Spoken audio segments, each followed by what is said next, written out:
Today we're taking a look at Journey to Foundation on PSVR2 and Meta Quest 3, and after recently watching the TV series Foundation on Apple TV, I was pretty hyped to jump in, but it's been a mixed bag to play on both platforms. And don't get me wrong, the game is indeed what it always said it was, a game about exploration, choices and dynamic conversations, and sometimes it works really well, but I also found myself struggling to concentrate and care a lot of the time for some reasons I'll explain in a minute. But let's first go over the game's story, because unless you watched the TV show or read the Foundation books by Isaac Asimov, you might struggle. A man called Harry Seldon predicted mathematically that the current ruling force of the universe, the Galactic Empire, will unavoidably fall and all of humanity will enter 10,000 years of chaos and darkness.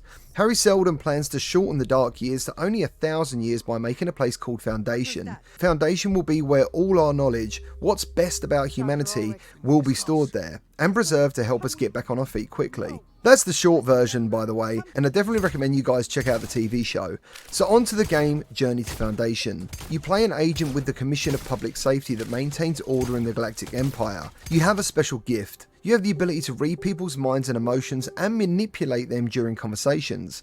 Your first mission is to investigate the possible kidnapping of the governor's daughter, which escalates into an undercover mission and has you making some pretty cool choices, and the stakes get pretty high. As I said earlier, as a fan of the show, I enjoyed the dialogue and the story, but I did lose interest more than a few times, and I kept hoping that things would pick up pace, but they never really do. You see, Journey to Foundation is roughly 60% talking, 20% picking up cubes to watch videos, listen to voice notes and read more dialogue, and then I would guess it's 15% puzzle solving and then 5% action. And unfortunately the action is pretty boring. The AI moves around convincingly enough, and the transforming gun, which you collect different versions of, is pretty cool, but the combat is very slow and uninspired, and it just doesn't happen often enough. And also the game fluctuates in presentation. Sometimes the environments can look good, but they can also look pretty bad and slightly broken. Now the characters are definitely the star of the show, which is arguably the most important thing, and the lip sync was never a problem, and they are very expressive and well voice acted, which is good, because without that effort put into these characters, I'm not sure I could have kept playing. The puzzles, which aren't really puzzles, are more like something to do.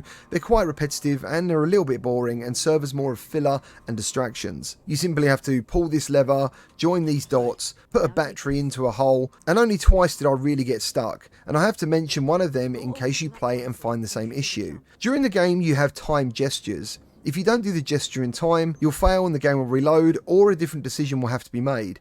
One puzzle was with a lady who wanted me to bless her by doing a certain gesture with my hands. The image was me putting my thumb and finger together, and even though I was certain I was doing it right, and I tried every different way imaginable, she simply wouldn't let me pass, and it just kept reloading the same scene over and over, which got pretty frustrating, and it took about 40 minutes till she randomly just let me pass.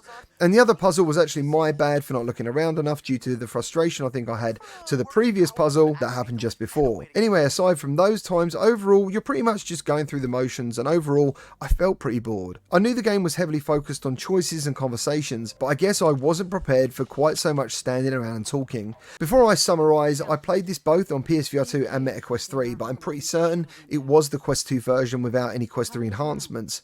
Quest 2 is a roller coaster of visuals. The characters always look good and well detailed, but anything that is far away is almost made into like a grain. It's very hard to explain until you see it, but unfortunately it just doesn't really look that good in wide open areas. But up close, like when everything's very around you, when you're in a level or in a tunnel or in a cave or a base, it looks fine. And I guess this was developed for PSVR 2 and then stripped back for Quest, because the characters still look pretty good, but it's very clear sacrifices had to be made. It looks okay, but now I've seen the power of what Quest 3 enhanced games can look like, such as with Matter 2, it makes this game look like a bad drawing in places.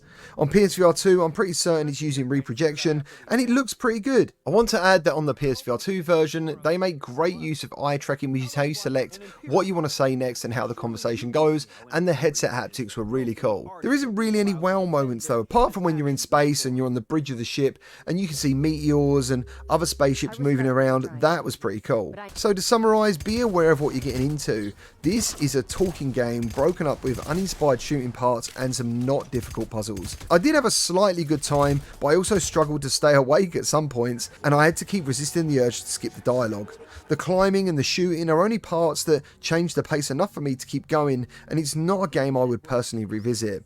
I've played point and click games like Monkey Island and Universe back in the past, so I don't need to have constant action, and I do love puzzle games, but unfortunately this one just didn't win me over in VR. Thanks for watching, and if you enjoyed the video, please like and subscribe, and let me know what you think of the game when it's released. Your anger is misplaced.